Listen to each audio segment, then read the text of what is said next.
Graças a Deus que nos dá a vitória por meio do nosso Senhor Jesus Cristo.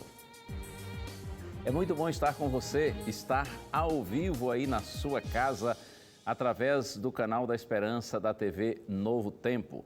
No programa de hoje vamos pensar um pouquinho sobre essa questão tão falada nos últimos dias, as delações premiadas. Teria isso a ver com confissão, com arrependimento, com perdão? Vamos trabalhar um pouquinho nesse tema, vamos refletir a respeito deste assunto. Eu tenho o prazer de estar com você e você está comigo. Começa agora Além dos Fatos.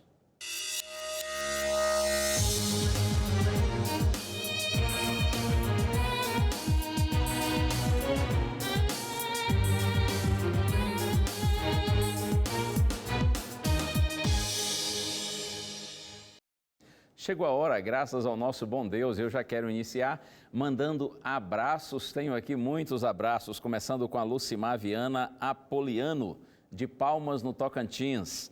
Também para Renata Gomes, de Belo Horizonte, Minas Gerais. Para o Victor Raniel Chaves, de Vilhena, Rondônia. E ainda para Sinara Felau, de Bom Retiro, São Paulo. E para Marta Lima, de Santo Antônio do Sudoeste, no Paraná.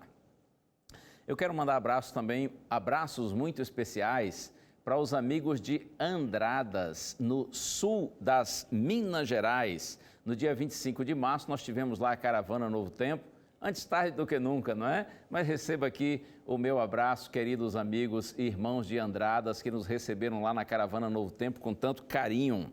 Eu quero mandar um abraço para a Almerinda Saceron, de 84 aninhos.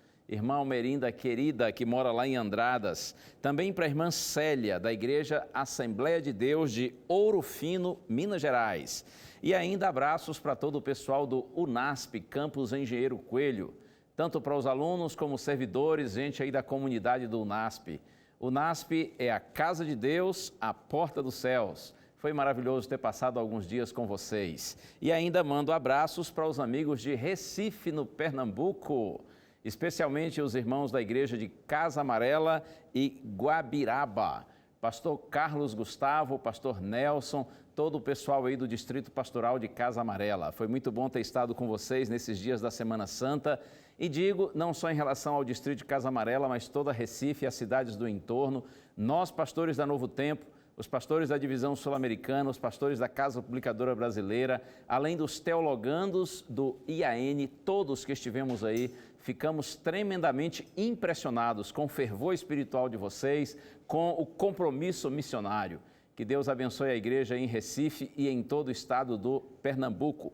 Eu aproveito e digo, se você durante a Semana Santa esteve na Igreja Adventista do Sétimo Dia, seja em Recife ou qualquer outra capital do Brasil, qualquer outro lugar desse nosso imenso país, a gente agradece de coração por sua visita, por você ter ido à igreja, por ter estado conosco. Mas fica o convite, é claro, para que você permaneça. Siga estudando a Bíblia conosco. Esse resgate maravilhoso feito pelo Senhor Jesus Cristo na cruz do Calvário, ele se completará quando nosso Senhor em glória voltar para buscar a sua igreja. Portanto, a gente lhe convida para seguir indo à igreja, estudando a Bíblia, porque ainda há muitas coisas lindas de Deus, planos maravilhosos do Senhor que você precisa conhecer para que você seja abençoado. Eu quero convidar você para sempre interagir conosco através das nossas redes sociais que aparecem na sua tela, tanto pelo Facebook como também através do Instagram. E outro aspecto importante é que os nossos programas, eles são sempre colocados em nosso canal no YouTube. Então, se você quer rever alguns dos nossos programas, é só você buscar o nosso canal no YouTube. Eu quero oferecer para você um presente muito especial, que é a revista Verdades para o Tempo do Fim. Se você ainda não tem essa revista, é só você solicitar que nós vamos lhe enviar. Você pode entrar aí no blog do programa, que aparece na sua tela, ou então você solicita por telefone, ligando para a gente em horário comercial. O DDD é 12, o telefone 21 27 31 21. Revista Verdades para o Tempo do Fim é uma bênção de Deus na sua vida, tá bem? Acredite, o propósito dessa revista é levar você a compreender melhor a Santa Bíblia. Outro aspecto importante, você, é claro, já sabe, mas apenas para relembrá-lo e para que, quem sabe, você oriente outros amigos, é que agora nós estamos, nesse mês de abril, começamos a a apresentar o Além dos Fatos em novos dias. Em vez de terça e quinta, o programa passou para ser todas as segundas e quartas-feiras às 10 da noite, além de outros horários alternativos. Então é assim, toda segunda e toda quarta sempre estaremos aqui ao vivo, exceto em algumas situações especiais, mas de modo geral, toda segunda e toda quarta às 10 da noite tem Além dos Fatos ao vivo, conforme você vê aí na sua tela. O assunto das delações premiadas tem sido o mais comentado no país nos últimos dias. Será que essas delações elas têm alguma ligação com uma confissão sincera e espontânea? Será que tem gente aí arrependida? Ai, só Deus sabe, não é? O Senhor tenha misericórdia de todos nós. Veja a matéria. O relator da Operação Lava Jato no Supremo Tribunal Federal, ministro Edson Fachin, autorizou a abertura de diversos inquéritos para investigar ministros, parlamentares e políticos que foram citados na delação da Odebrecht. A relação dos nomes está disponível no site do STF e aponta 9 ministros do governo de Michel Temer, 29 senadores e 42 deputados federais. As investigações contra esses políticos e autoridades vão tramitar no Supremo por conta do foro privilegiado que essas pessoas têm. Mas ainda há uma segunda lista que foi enviada a outros tribunais. E nessa lista constam os nomes dos ex-presidentes Lula, Dilma e Fernando Henrique Cardoso. A lista foi divulgada terça-feira à noite pelo site do jornal Estado de São Paulo, enquanto os parlamentares estavam no Congresso Nacional. Os deputados tentariam pela terceira vez neste mês votar a ajuda financeira aos estados que estão com as contas no vermelho. Os deputados tentam fazer a votação desde o ano passado. Depois da divulgação da gigante lista de Fachin, o Congresso ficou totalmente vazio. De fato, os pedidos de inquérito afetam diretamente tanto base governista quanto oposição. O PMDB no Senado e o PT na Câmara são os partidos com maior número de congressistas que são alvos de inquéritos. Dos 29 senadores que passam a ser investigados, 9 são do PMDB. Na Câmara dos Deputados, o Partido dos Trabalhadores tem o maior número de representantes, 11 deputados investigados. O PSDB é o segundo partido com o maior número de senadores alvos de inquéritos na Lava Jato. O presidente do partido, Aécio Neves, é alvo do maior número de inquéritos, com 5 investigações. O PSDBista é um dos principais nomes da legenda para as eleições de 2018. Isso aí me faz lembrar Provérbios capítulo 10, verso 9. Lá está escrito assim: quem anda em integridade anda seguro, mas o que perverte os seus caminhos será conhecido. Lamentavelmente, muitos desses aí não andaram em integridade, né? Em sinceridade, em honestidade. Perverteram os seus caminhos, por isso estão sendo conhecidos. Por isso estão sendo expostos aí, né? Vivendo essa exposição pública, essa vergonha, essa humilhação. Mas Salomão diz assim: quem anda em integridade, anda seguro. Oh, como é bom ser íntegro, como é bom ser honesto, ser correto. A gente pode olhar as pessoas nos olhos, podemos viver de cabeça erguida, sem nenhum receio. Mas, lamentavelmente, nesse nosso país, há centenas, se não milhares ou até milhões, que por perverterem os seus caminhos, vivem inseguros, vivem incertos, vivem ansiosos. Vale a pena andar em integridade, em sinceridade. Eu gostaria de orar com você antes da gente seguir com esse tema bíblico de hoje. Pai querido, por Tua bondade, ilumina-nos, Senhor. Abre nossa mente e nosso coração, para que Tua palavra seja luz, para que Tua palavra seja clara. Nós oramos agradecidos, Senhor, em nome de Jesus. Amém. Muito bem, a questão tem a ver com delação, como já mencionei, segundo o dicionário, delação é o ato de delatar, de denunciar, de acusar. Será que existe algum relato assim de delação na Bíblia? Existe algum delator? Acredite, mais de um. Eu quero mencionar apenas 2 casos de delação que estão logo no Gênesis, logo no início da Bíblia. Talvez você se lembre. Gênesis capítulo 3, a Bíblia diz que depois que Adão e Eva, que estavam no Éden, pecaram, desobedeceram a Deus, o Senhor foi em busca deles. E a Bíblia diz que Adão e Eva se esconderam logo após o pecado. Finalmente Deus diz: onde estás? E Adão se apresenta e diz assim: Senhor, eu ouvi a tua voz no jardim, mas porque estava nu, tive medo e me escondi. E Deus disse assim: mas quem te fez saber que você estava nu? E por que você teve medo? Por que você se escondeu?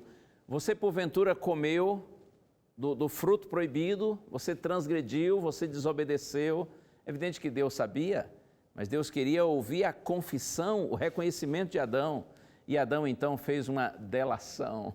Adão disse assim: Senhor, foi a mulher que o Senhor me deu. Ela me trouxe do fruto e eu comi. Essa é a primeira delação mencionada na Bíblia. Mas eu estou pensando agora em Gênesis capítulo 37. Ali está a história de José, um jovem que foi muito fiel a Deus, que andou nos caminhos do Senhor e cuja história é extraordinária. José tinha vários irmãos, todos filhos de Jacó, um homem de Deus também. A Bíblia diz que, enquanto José tinha um caráter excelente, os irmãos de José, muitos deles, tinham um comportamento assim totalmente indevido, vergonhoso. E a Bíblia diz que José trazia más notícias dos seus irmãos para o seu pai. José delatava os seus irmãos, denunciava, acusava os irmãos. Olha aí, mais um caso de delação na Bíblia, e existem vários outros. Mas o que nós estamos assistindo ultimamente nos noticiários tem a ver com delação premiada. O que significa isso? As pessoas que delatam, que acusam, que denunciam, reconhecendo não apenas os seus erros, mas também dos outros, os crimes dos seus comparsas, elas são premiadas no sentido assim: já que estão colaborando com as investigações, elas terão suas penas reduzidas, ou quem sabe vão cumprir penas alternativas, enfim. O fato é que muitos estão fazendo delações aí, essas chamadas delações premiadas. Será que os delatores estão arrependidos?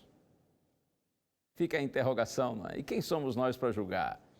Eu imagino que é possível que um ou outro que esteja fazendo a delação esteja de fato arrependido pelos seus erros, mas a gente fica assim desconfiado, não é?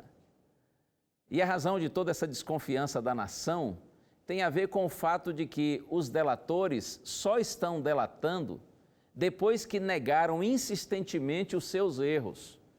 Porém, como chegaram provas contundentes, provas claras, incontestáveis, então resolveram assumir os seus erros. E não só assumem os seus, mas também relatam os erros dos outros, porque com isso, como eu já disse, eles são beneficiados, daí o fato de chamar-se delação premiada. Mas a verdade é que eles negaram enquanto puderam. Agora eles estão assumindo, estão entregando os outros, mas também com o propósito de se beneficiarem. A pergunta é, pensando agora no Senhor, como Deus vê tudo isso? Será que Deus aceita essas confissões? Deus vê essas confissões como um ato de arrependimento e Deus perdoa essas pessoas ao se arrependerem? Vamos ao texto, Provérbios capítulo 28, verso 13. Gosto muito desse verso, acho que ele é muito esclarecedor. Está escrito assim, Provérbios 28, 13. O que encobre as suas transgressões jamais prosperará, mas o que as confessa e deixa alcançará misericórdia. O que encobre, o que esconde as suas transgressões, os seus erros, as suas práticas ilícitas, o que encobre as suas transgressões, está escrito, jamais, nunca prosperará. É evidente que o texto aqui faz referência à prosperidade espiritual. Salomão está dizendo assim, olha, aquele que esconde o seu erro, que não reconhece, que não admite seu erro, ele não será perdoado por Deus, ele não será abençoado por Deus, ele não vai prosperar espiritualmente. Mas o que confessa e deixa alcançará misericórdia. Se houver reconhecimento do erro, confissão do erro, declaração dos próprios erros, então está escrito, esse vai alcançar misericórdia. Mas observe, o que as confessa e deixa alcançará misericórdia. A confissão, ela é importante, mas ela não é suficiente. Está escrito: aquele que confessa e deixa alcançará misericórdia. Arrependimento não é quando a gente confessa, mas quando a gente muda. Inclusive a palavra arrependimento, no Novo Testamento, no grego, é metanoia. E metanoia significa mudança de ideia ou mudança de mentalidade. E é evidente que quando há uma mudança de ideia, uma mudança de mentalidade, há consequentemente uma mudança de vida. O indivíduo que está verdadeiramente arrependido, ele muda seu rumo, muda sua direção, muda sua atitude. Isso sim é o genuíno arrependimento. Guarde isso com você. O arrependimento ele é selado, ele é confirmado como sendo verdadeiro, não apenas quando há uma confissão ou mesmo quando há um choro, mas sim quando há uma mudança. E a promessa de Deus é que aquele que confessa e deixa seu pecado alcançará misericórdia. E creia, isso é para valer, porque Deus tem prazer na misericórdia. O apóstolo Paulo diz em Efésios capítulo 2, verso 4, que nosso Deus é rico em misericórdia. A misericórdia é um dos atributos do maravilhoso caráter do nosso santo Deus. Lá em Lamentações capítulo 3, versos 22 e 23, está escrito que as misericórdias do Senhor são a causa de nós não sermos consumidos. As suas misericórdias não têm fim, elas se renovam a cada manhã. Louvado seja o nosso Senhor, porque Ele é o Deus da misericórdia. E outro texto que acho fabuloso, quero inclusive lê-lo com você, está aqui no profeta Miqueias, capítulo 7, versos 18 e 19. Outro texto muito esclarecedor, mostrando que nosso Deus é misericordioso e perdoador, mostrando que Deus tem prazer em nos perdoar, e o perdão de Deus é sério, o perdão de Deus é para valer. Está escrito Miqueias 7, 18 e 19. Quem, ó Deus, é semelhante a ti, que perdoas a iniquidade e te esqueces da transgressão do restante da tua herança? O Senhor não retém a sua ira para sempre, porque tem prazer na misericórdia. Tornará a ter compaixão de nós, pisará aos pés as nossas iniquidades e lançará todos os nossos pecados nas profundezas do mar. Que coisa maravilhosa! Que Deus maravilhoso é esse que você e eu, que nós temos. Esse Deus, quem pode ser semelhante ao Senhor, diz o profeta? Ele perdoa a iniquidade. Iniquidade é o mesmo que pecado, é o mesmo que transgressão da lei de Deus. O Senhor perdoa a iniquidade e Ele esquece, diz o profeta, da transgressão do restante da tua herança. O Senhor não retém sua ira para sempre, porque Ele tem prazer na misericórdia. O prazer de Deus não é condenar, ainda que a condenação se torne inevitável, porque além de misericordioso, nosso Senhor também é justo. Mas o prazer de Deus é em agir com misericórdia.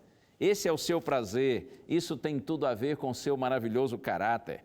E o profeta diz, Ele tornará a ter compaixão de nós, pisará aos pés as nossas iniquidades, os nossos pecados, e os lançará nas profundezas do mar. Imagine Deus pisando para valer, esmagando os nossos pecados. E aí Ele pega esses pecados pisados, esmagados, destruídos, e os lança, diz o profeta, nas profundezas do mar. A ideia, é claro, a linguagem aqui é simbólica, mas a ideia é de que Deus, quando perdoa, Deus perdoa para valer. O perdão de Deus é um ato, o perdão de Deus é instantâneo.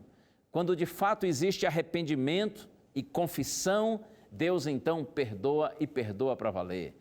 Quando a Bíblia diz que Ele lança nas profundezas do mar, é a ideia de que nunca mais esse pecado que foi confessado e perdoado por Deus, ele será levado em consideração. O indivíduo até pode ser condenado, sim, mas por um outro erro cometido, não por esse, que foi confessado como fruto de um genuíno arrependimento e o desejo de ter uma mudança, o desejo de ter uma nova vida. Porque o perdão de Deus, digo, ele é instantâneo, ele é real, ele é um ato, é para valer. Eu estou pensando aqui em dois indivíduos, ambos inclusive eram discípulos do Senhor Jesus Cristo, que erraram, que confessaram o erro, mas um foi perdoado e outro não. Eu estou me referindo a dois homens, um deles Judas Iscariotes e o outro Simão Pedro.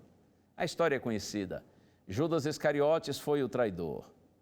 A Bíblia diz que depois que ele traiu Cristo, depois que ele vendeu Cristo por 30 moedas de prata, tendo visto que Jesus foi condenado, Judas correu em direção aos sacerdotes, aos principais sacerdotes de Israel, para os quais ele havia vendido Cristo, e ele jogou para o santuário as moedas de prata, e ele disse assim: pequei traindo sangue inocente. Mas infelizmente, apesar dessa confissão, o que Judas experimentou não foi arrependimento, foi apenas remorso. Judas não teve uma mudança de mentalidade, uma mudança de ideia. Judas experimentou apenas um sentimento de culpa e um remorso por ver as consequências do seu erro. Mas eu quero pensar um pouquinho mais com você em Pedro, o amado discípulo de Cristo. Um homem muito sincero, mas que também cometeu muitos equívocos. Um dia, pouco antes de ser preso, Jesus se aproximou de Pedro. Isso está lá em Lucas capítulo 22. E Jesus disse assim: Pedro, eu estarei orando por você, porque o inimigo vai fazer de tudo para derrubar você, vai fazer de tudo para desanimar você, para que você não cumpra a sua missão, mas eu estarei orando por você para que a sua fé não desfaleça. E olha, Pedro, quando você estiver convertido, então você fortaleça os seus irmãos. Pedro ouviu Jesus dizer essas palavras e na sequência ele disse assim: Senhor, fique tranquilo, eu estou pronto a ir contigo se preciso para a prisão ou até a morte eu vou contigo, mas eu não vou te largar. E aí Jesus, ouvindo essas palavras tão bonitas de Pedro, sinceras, mas Jesus sabia que Pedro, apesar de ter uma profissão de fé bonita, apesar de expressar palavras eloquentes e interessantes, Jesus sabia que a experiência de Pedro com ele ainda era muito superficial. E então Jesus disse assim: pois eu vou lhe dizer uma coisa, durante essa noite, antes que o galo cante, você terá negado 3 vezes que me conhece. E aí, conhecemos a história. Quando Jesus foi preso, levado para a casa de Caifás, o sumo sacerdote, Pedro, diz a Bíblia, ficou seguindo de longe, ficou à distância, e houve um momento quando ele esteve ali no pátio da casa do sumo sacerdote, enquanto Cristo estava sendo julgado lá dentro.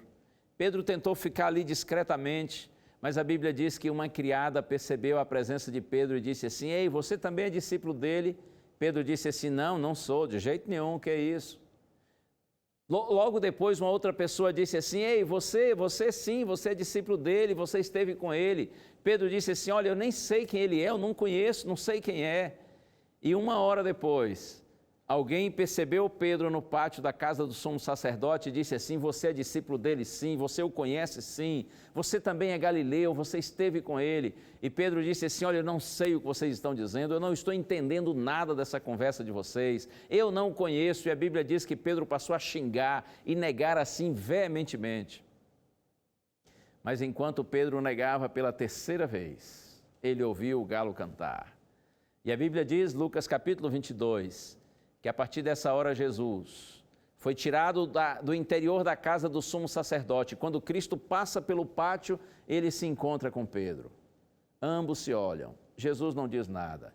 Jesus está com as marcas do seu sofrimento, porque já estava sendo tremendamente judiado. Cristo não diz nada, apenas olha nos olhos de Pedro. Um olhar cheio de bondade, cheio de compaixão, cheio de graça, cheio de perdão. E a Bíblia diz que Pedro sai dali e chora amargamente. Pedro foi perdoado, não porque chorou, mas porque mudou.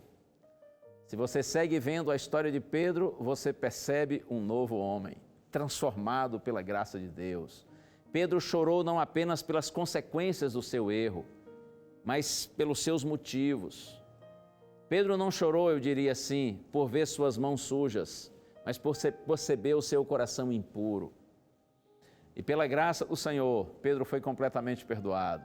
Você se lembra depois da ressurreição, e agora eu cito João capítulo 21, a Bíblia diz que Jesus um dia chamou Pedro e disse assim: você me ama? Pedro disse: eu te amo. Jesus disse: ok, então cuida da minha igreja.